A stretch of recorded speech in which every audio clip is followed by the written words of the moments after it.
네, 오늘 기독교 윤리학 8번째 시간입니다. 우리가 지금 계속해서 기독교 윤리학이라고 하는 분과 안에 생명윤리를 다루고 있습니다. 지금 이 시대는 생명윤리에 첨예한 대립 가운데 있기 때문에 우리가 생명윤리에 대한 내용을 전반적으로 다룬 다음에 기타 여러 윤리를 또 다루게 될 것 같아요. 근데 우선적으로는 우리가 생명윤리부터 다루는 시간을 갖고 있어요. 엘리베이터에 제가 포스터 하나를 붙여놨는데 3월 28일에 서울시청 일대에서 거룩한 방파제 국민 대행진의 행사가 있습니다, 여러분. 이번 거룩한 방파제 행사는 단순하게 그냥 정치 탄압 이런 목적이 아니고 이건 계속 언론이 왜곡되어서 보도를 하는 건데, 특히나 이번 포커스는 차별금지법입니다. 포괄적 차별금지법. 근데 이게 문제가 될 수밖에 없는 게 최근 손솔 의원 차별금지법이 발의가 되었던 것과 또 그 이후에 그대로 또다시 조국혁신당에 있는 정춘생 의원이 또 포괄적 차별금지법에 또다시 입법을 했어요. 발의를 했어요. 이 두 법이 굉장히 무서운 게 이전에 있었던 10년 전의 차별금지법과 비교할 때 너무 많은 부분, 그 강제 이행금을 부여하는 부분이나 폭넓게 이 차별의 범주를 확장시켜서 입을 틀어막게 하는, 교회에 입을 틀어막게 하는 그 조항들이 들어가게 되었고, 또 그뿐만이 아니라 이 종교단체를 겨냥한 것처럼 보일 정도로 예를 들면은 괴롭힘이라고 하는 규정을 넣어서 이 설교 자리에 앉아있는 누군가가 만약 설교를 듣고 내가 괴롭힘을 당했다라고 할 때 그 개인이든 아니면 제3자든 간에 고발할 수 있도록 하는, 인권위원회에 소송을 제기할 수 있도록 하는 그런 조항들이 숨어 있어요. 이걸 우리가 흔히 독소 조항이라고 합니다.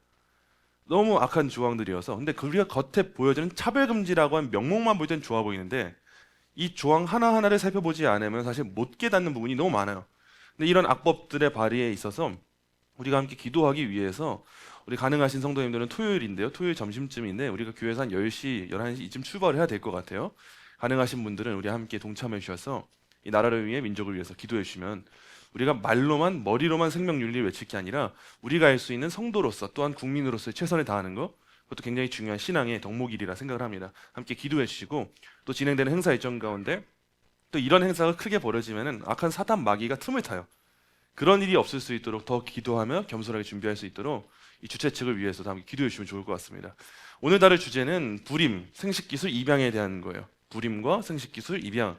아마도 이제는 이 출산율도 낮아지기도 하고 결혼 정년기가 이제는 점점 더 높아지고 있기 때문에 이 문제가 우리한테 더 많이 와닿게 되는 내용일 것 같아요. 이 내용 함께 살펴보도록 할게요. 자, 강의 목표 우리 함께 한 목소리를 읽겠습니다. 시작. 현대 생식기술의 눈부신 발전을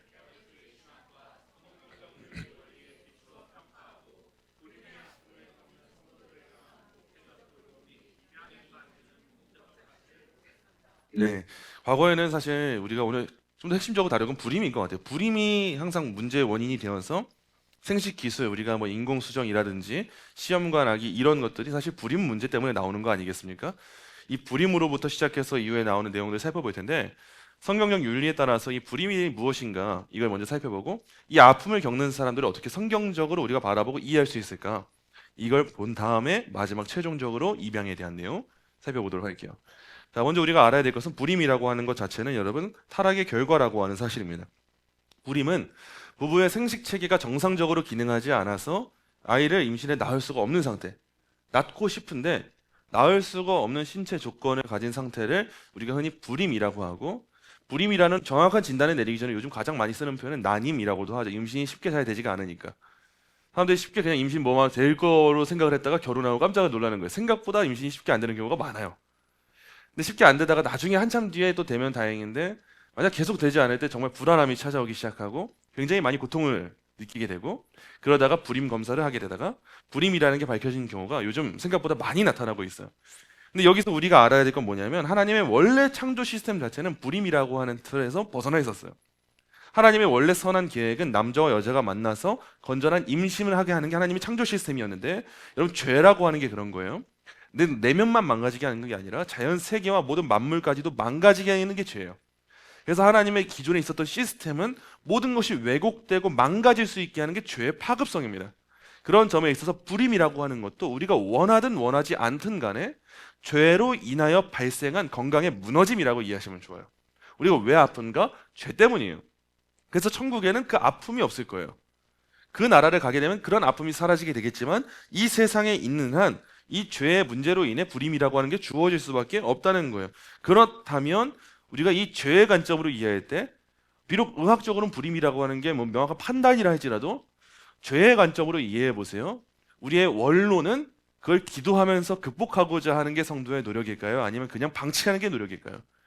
그것 또한 죄의 문제로 이해한다면 하나님 우리한테 기도하도록 주신 숙제이고, 때로는 이겨낼 수 있도록 주신 산이 되기도 하고, 또한 이겨내지 못한다 할지라도 우리한테 주어진 사명이 있다는 걸 의미하는 게 이 불임이라는 거예요.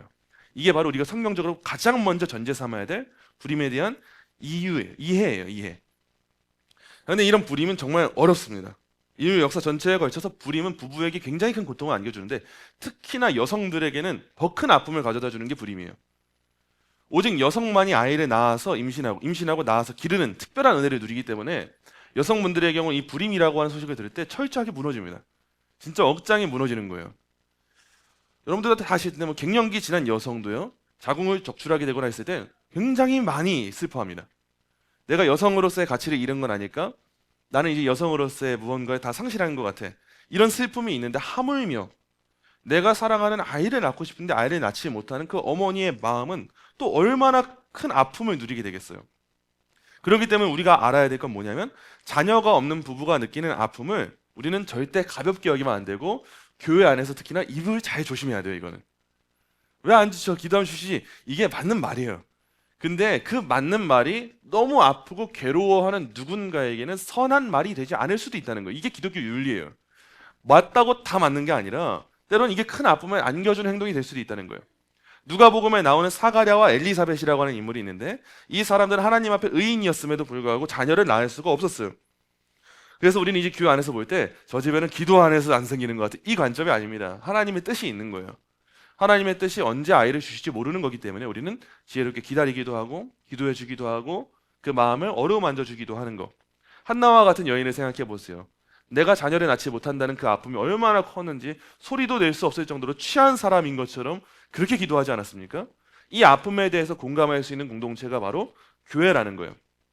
근데 우리는 이런 아픔에서 끝나지 않아요. 우리는 고난 속에서 영적 위로를 발견하게 돼야 돼요. 우리는 그래서 이 세 가지를 누려야 되는데, 첫 번째는 슬픔 그 자체를 인정하는 자세가 우리한테 필요합니다. 우리가 모든 것이 다 형통하고 좋았으면 좋겠는데, 누구는 건강이 안 좋기도 하고, 누구는 물질이 없기도 하고, 누구는 관계가 안 좋기도 하고, 누구는 내 외모가 마음에 안 들 수도 있기도 하고, 하나님이 각자의 분수에 맞게 모든 걸 주셨어요. 그렇기 때문에 우리 이 그 자체로는 슬픔 자체를 인정하는 자세가 우선적으로 필요합니다. 그게 마치 뭐 불임이라 할지라도, 그렇다 할지라도 하나님이 나한테 주신 게 이거라면 그 슬픔을 인정하는 자세가 우선적으로 필요하고, 거기에서 넘어가서 우리는 두 번째 단계로 가야 돼. 그렇지 않으면 그냥 우울증이 됩니다. 그 이상으로 넘어가서 성경에서 뭐 베드로전서와 여러 말씀들이 말하는 것처럼, 왜 나한테 이 아픔을 주시고 고난을 주셨을까? 왜 슬픔을 주셨을까? 이를 통해 나를 더욱 연단시키시고 나에게 더 큰 소망을 볼 수 있도록 하시는 것이구나. 이 관점으로 넘어가야 되고, 그 이상이 되었을 때 하나님은 왜 나한테 자녀를 주시지 않았을까? 단순히 눈에 보이는 자녀가 아니라 나한테만 맡기신 영적 자녀를 출산하라고 하는 사명이 있는 거구나. 이 세 가지 단계로 나아가야 돼. 이게 바로 불임에 대한 성경적 이해예요.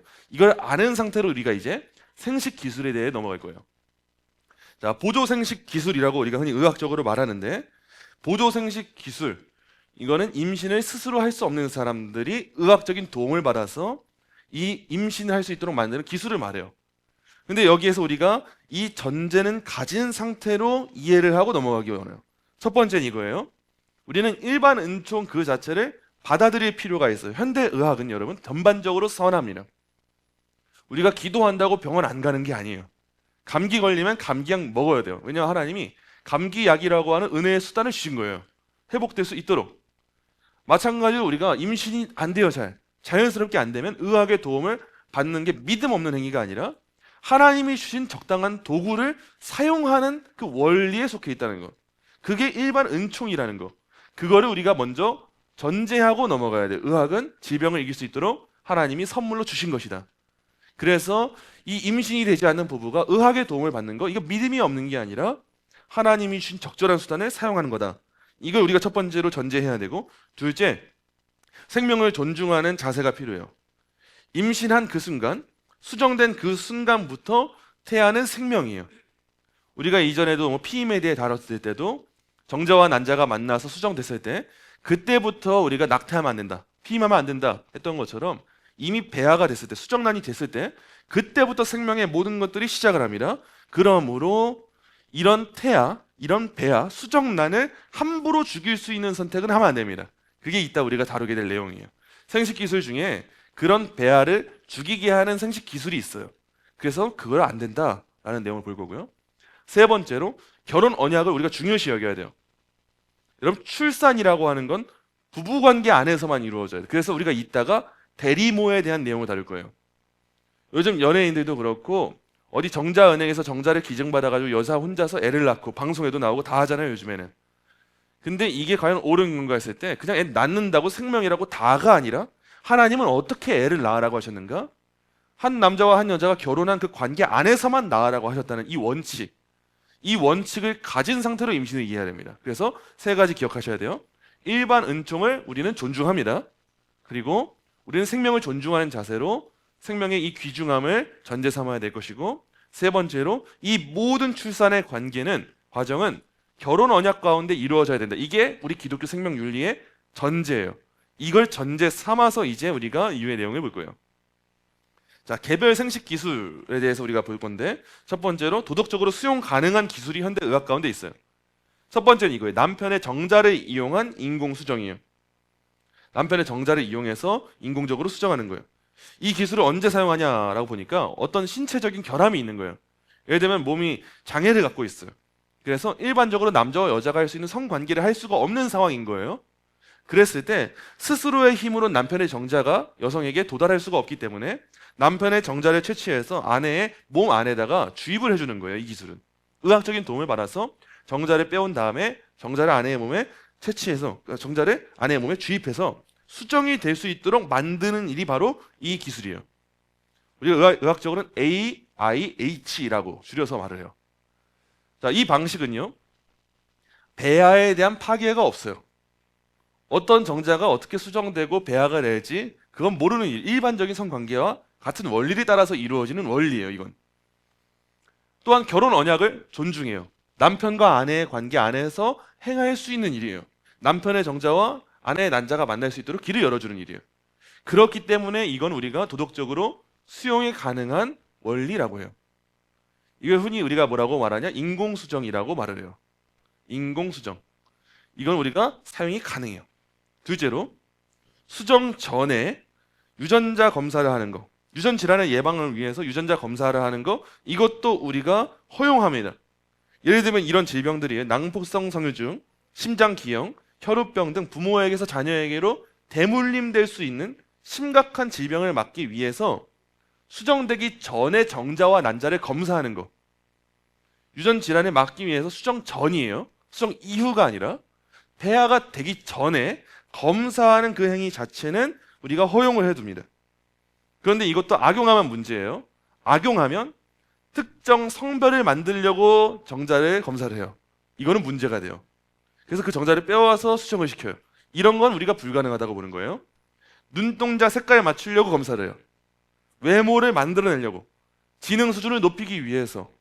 우리 정자은행에서 정자를 사올 때도 지능 높은 그 정자가 더 비싼 값이 매겨진다, 이런 말도 있잖아요.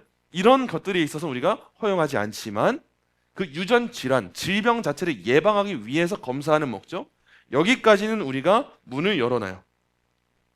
조금 어려운 부분이긴 한데, 체외 수정, 우리가 흔히 시험관 아기라고 하는 방식이 있어요. 이 방식은 때로는 받아들여지고 때로는 받아들여지지 않아요.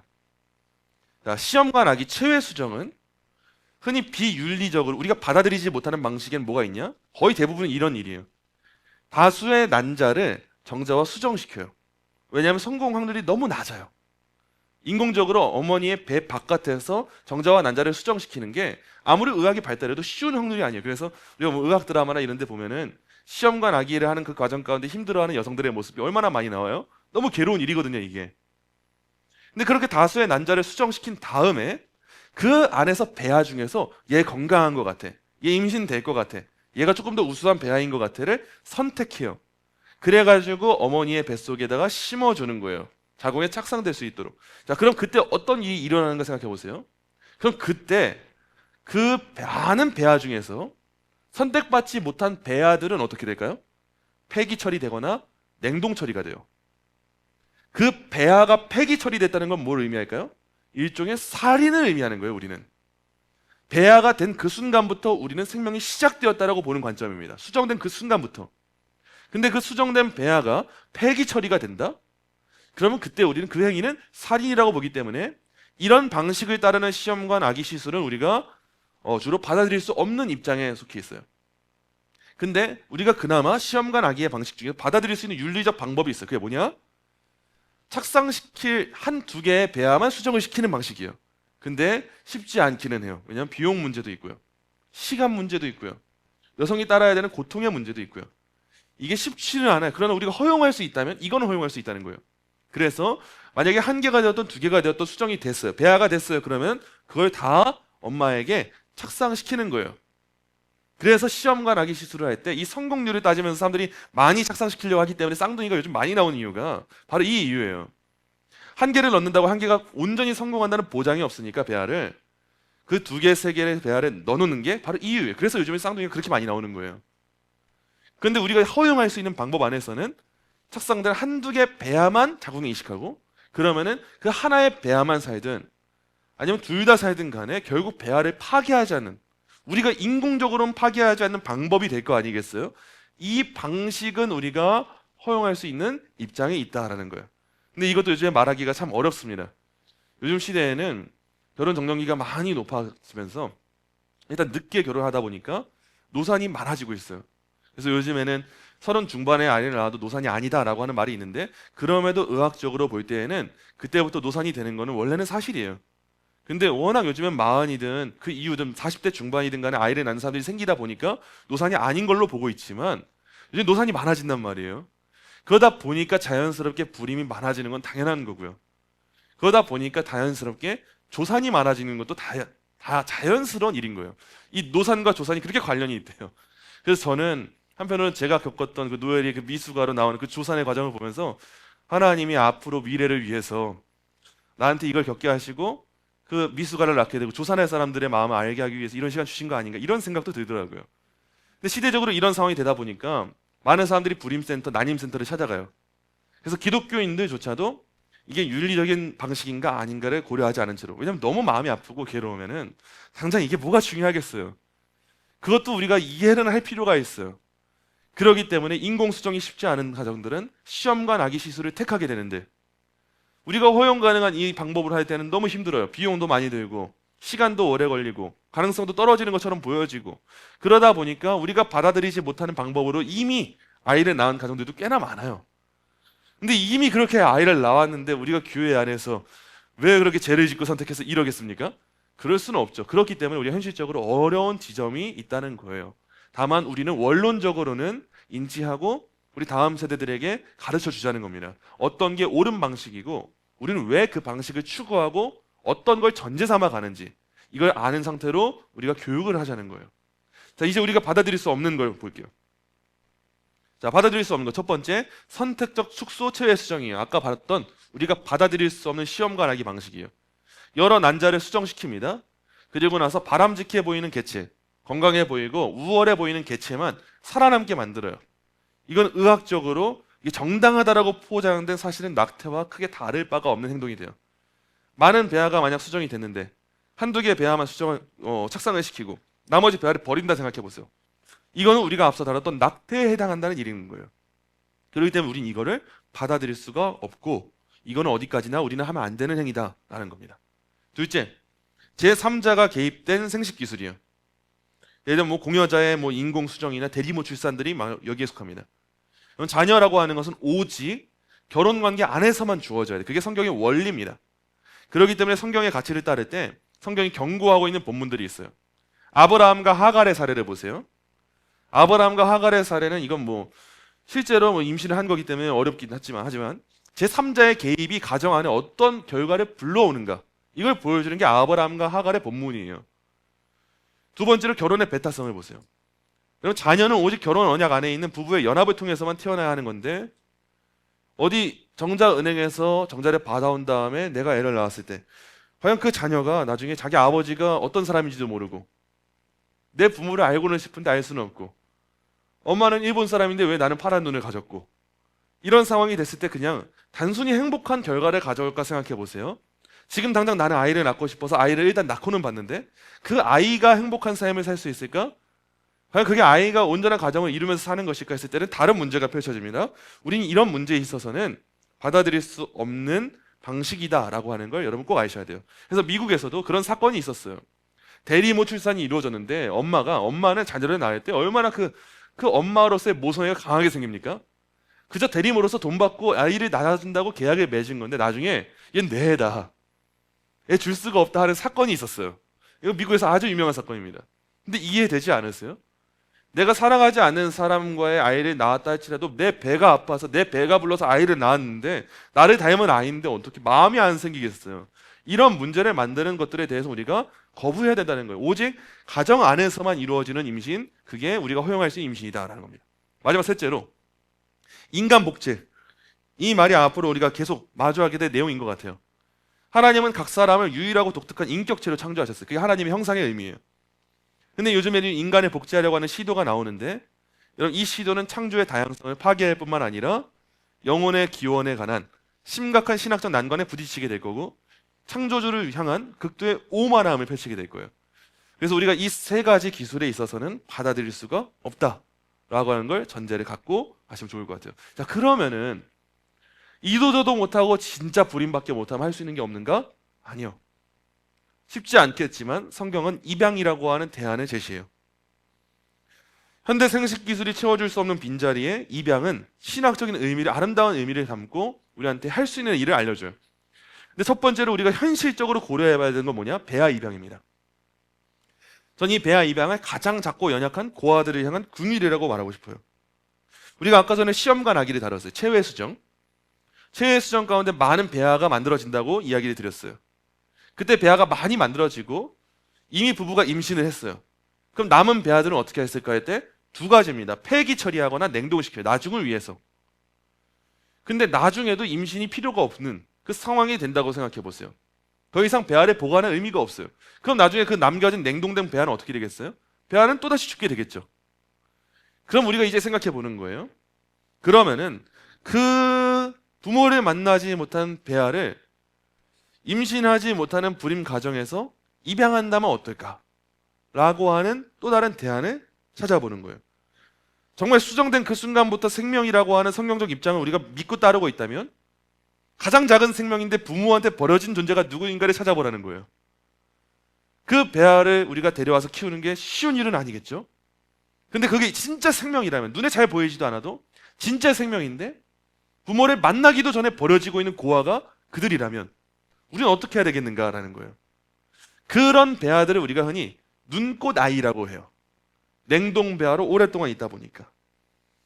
성경 말씀을 보니까 하나님 아버지 앞에서 정결하고 더러움이 없는 경건은 곧 고아와 가부를 그 환난 중에 돌보고 또 자기를 지켜 새 속에 물들지 않아야 하는 것이니라 라고 기록이 되어 있어요. 이 버려진 배아들을 입양해서 불임 부부가 아내의 몸에 착상시키고 자기의 아이로 출산하는 거, 이건 대단한 용기가 필요하겠죠. 이거야말로 하나님이 오늘날 우리에게 요구하시는 일종의 사명이지 않을까 저는 생각이 들어요. 절대 쉬운 일 아닐 겁니다. 너무 어려운 일이겠지만 이 일은 세상이 흔히 하지 못하고 오직 성도만 할 수 있을 거예요. 이 일의 가치를 아는 것도 오직 성도일 거예요.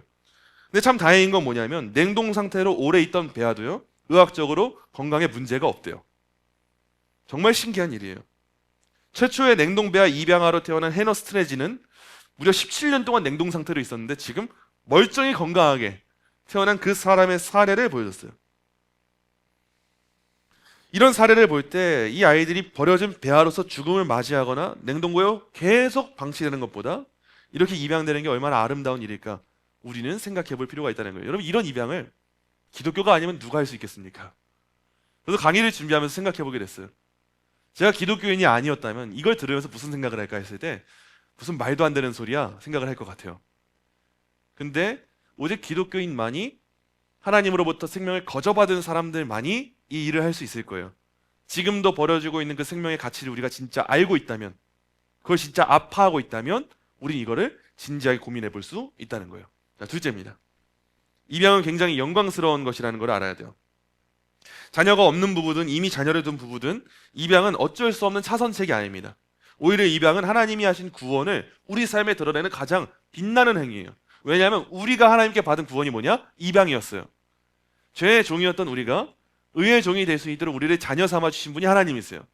그래서 그리스도인이 입양을 할 때 그리스도인의 그 입양을 통하여서 무엇이 드러나냐? 하나님의 구원의 영광이 드러나게 됩니다.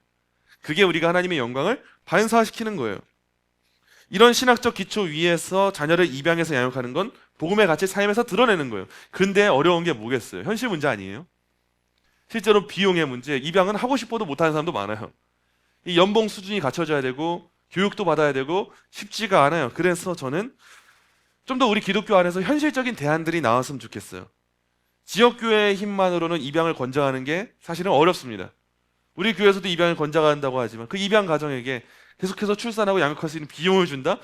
얼마나 어려운 일이겠어요. 그래서 저는 이 부분에 있어서 우리 한국교회가 진짜 생명운동하고 생명윤리에 많은 마음을 쏟고 있다면 우리 교단은 할 수 있을 거라고 봐요. 이 일을. 교단 차원에서 좀 이런 입양을 장려하고 지원할 수 있는 제도가 있다면 좋지 않을까라고 하는 생각을 하게 됐어요. 노회만 해도 사실 쉽지 않지만 교단에선 충분히 할 수 있는 힘이 있습니다. 교단에서 헛짓거리 하는데 돈만 안 쓰면 돼요. 이상한 대회만 안 열면 돼요. 쓸모없는 대회 하느라 대형 교회들에서 쏟아붓는 돈이 얼마입니까? 그 에큐메니컬한 운동 여느라 그런 거 안 하면 진짜 입양하려고 하고 진짜 버려질 생명을 살리려고 하는 사람들이 지원해 줄 수 있는 충분한 복지가 이루어질 수 있을 거라고 봐요. 우리나라도 안 그러겠어요? 이상한 포퓰리즘 하는데 돈 베풀지 말고 진짜 생명을 위해서 일하는 사람들한테 복지할 수 있는 나라가 된다면 얼마나 좋겠어요. 전 그런 복지하는 나라면 안 말립니다. 그런 복지라면 좀 더 정부의 힘이 커져도 괜찮아요. 근데 이상한 데에만 복지에 돈을 쓰고 있기 때문에 지금 생명을 위한 진짜 일에는 쏟아붓지 못하고 있잖아요. 우리가 좀 더 이런 부분에 있어서 기도했으면 좋겠어요. 한 마음. 저도 이 강의를 준비하면서 우리 교단을 위해서도 기도해야겠다 마음이 들더라고요. 교단 안에 진짜 생명윤리를 온전하게 갖고 계시는 목사님들이 좀 힘을 갖게 되시고 그 안에서 정말 개혁을 일으키시고 우리 교단은 할 수 있을 거예요. 우리 교단은 그래도 한국의 장자교단이라고 하잖아요. 사이즈도 크고 어마막대한 그 권위도 있고 그래서 우리 교단이 다른 데에 힘을 쓰는 게 아니라 이런 생명운동에 기도에 이런 재정에 법률적인 부분에 힘을 쏟으면은 우리가 하나님의 영광을 드러낼 때 얼마나 좋을까 생각하게 됐어요. 자, 마지막 내용이에요. 근데 이 지금까지 다룬 이 불임이라고 하는 내용이 사실 너무 어렵습니다. 우리가 균형을 갖춰야 되는데 너무 어려워요. 우리는 주로 균형을 잘 못 잡아서 문제인 것 같아요. 때로는 우리가 진리에 속하고 진리를 위해서 한다 말하면서 너무 날카로워요. 진리는 명확해요. 창조 질서를 수호하는 거, 생명을 존중하는 거, 결혼 언약을 준수하는 거 너무 중요하고 진리 자체예요. 이거는. 근데 이 진리가 왜곡될 때 또 다른 바리새인 의식이 우리에게 심어지는 모습을 전 종종 목격하게 돼요. 예를 들면 차별금지법 반대 운동이 그런 일이 될 수도 있어요. 우리가 차별금지법을 반대할 때 성경적 가치관을 위해 가정관을 위해서 반대를 합니다. 근데 일부 왜곡된 분들을 보면은 그 차별금지법 반대라고 하는 명목을 가슴에 품고 실제로 동성애자와 성소수자들을 혐오하고 조롱하는 분들을 목격하기도 해요. 진리라고 하는 칼을 들고. 저는 이게 올바른 길로 가고 있는가? 그렇지 않다고 봐요. 우리는 그들의 행위를 비판하고 그 행위를 지적하는 거지 대상을 비판하는 일에 빠지면 안 돼요. 근데 어느덧 교회들이 왜곡돼서 그런 모습을 목격하게 될 때 참 가슴이 아파요. 그래서 우리가 함께 품어야 되는 건 뭐냐? 긍휼의 마음이에요. 성경의 또 다른 진리는 이 측면에 주목하고 있어요. 우는 자와 함께 울라. 비판하지 말라. 사랑하라. 여러분, 이 두 가지 진리 안에 우리가 거해야 돼요. 이 진리의 영역을 우리가 하나님의 공의로 이해해 보세요. 이 긍휼의 영역을 하나님의 사랑으로 이해해 보세요. 우리가 하나님의 공의만 받았습니까? 우리가 하나님의 사랑만 받았습니까? 아니요, 그러지 않아요. 우리는 하나님의 공의도 받았고요, 사랑도 받았어요. 우리는 공의도 받았고 사랑만 받았는데 왜 우리가 사회에 제시할 때 우리는 한쪽 면만 제시를 할까요? 한쪽 면만 제시하게 될 때 진리만 제시하고 공의만 제시한다? 정말 무법자가 될 거예요. 근데 사랑의 측면, 긍휼의 측면만 제시한다? 윤리 자체가 다 무너질 거예요. 지금 한국교회 보면 딱 둘로 나눠지지 않습니까? 너무 거칠게 진짜 집단적인 그런 모습으로 가거나 아니면 모든 거 다 받아들인다, 다양성 다 옹호한다라고 하면서 동성애자들 밭을 만들거나 지금도 또 보니까 기독교 좌파 단체들이 손소리 의원과 이번에 또 다시 발의된 이 차별금지법안을 두고 왜 기독교인이 반대하냐 기자회견을 하고 언론의 장을 열었어요. 그 안에 뭐 감리교에서 동성애자들 축복기도한 목사가 나오지 않나. 그래서 한국교회가 잘못 가고 있다. 성경의 가치는 그게 아니다. 사랑을 말해요. 맞아요. 사랑을 말해요, 기독교는. 근데 그 사랑이 진리를 벗어난 사랑이면 그게 옳은 사랑이겠습니까? 그건 옳은 사랑이 아니에요. 그래서 우리는 이 두 가지의 균형을 올바르게 갖출 수 있는 안목이 필요하고, 그래서 훈련해야 돼요. 훈련하지 않고 요즘 미디어에서 나오는 그 내용 쇼츠, 요즘에는 롱폼도 못 봐요. 10분, 20분만 넘어가도 영상을 못 보는데 사람들이. 그래서 쇼츠만 보잖아요. 그렇게 죽어라. 쇼츠 이런 거 보면서 60초짜리 보는데 그 60초 안에 뭐 얼마나 대단한 방대한 내용이 있겠어요. 근데 그거 하나 보고 전부를 본 것처럼 여기면 우리는 진리의 한 측면만 목격하는 일에 빠지게 된다는 거예요. 그래서 우리 교회 앞으로 이렇게 윤리관을 배울 때 우리가 목적으로 하는 말은 뭐냐? 정말 성경을 기반으로 해서 균형을 갖추는 거예요. 우리 개혁주의 신학만큼이나 균형을 갖춘 신학은 존재하지 않아요. 그렇기 때문에 여러분 앞으로도 이 생명에 대한 관점, 이런 요즘에 이루어지는 이 동성애에 대한 관점, 차별금지법, 낙태 합법화 이런 문제에 대한 관점을 가질 때 우리가 성경적으로 진리와 긍휼을 함께 품을 수 있도록, 여러분들도 이런 일에 익숙할 수 있도록 여러분의 근육을 키우시기를 간절히 소망합니다. 그래서 우리 교회가 세상을 향해 이 낙태와 이런 동성애 문제, 이런 차별금지법의 문제를 향해서 외치는 나팔수의 역할을 감당하지만 또한 동시에 그들이 회개하고 돌아올 때 따뜻하게 품어줄 수 있는 그 사랑까지도 가진 공동체. 우리가 동성애에 대한 문제를 지적하지만 동성애자가 교회에 왔을 때 그들이 품어줄 수 있는 공동체, 그런 공동체, 진짜 우리 교회 이름처럼 동행할 수 있는 교회, 그런 교회가 되는 저와 여러분이 되시기를 간절히 소망합니다.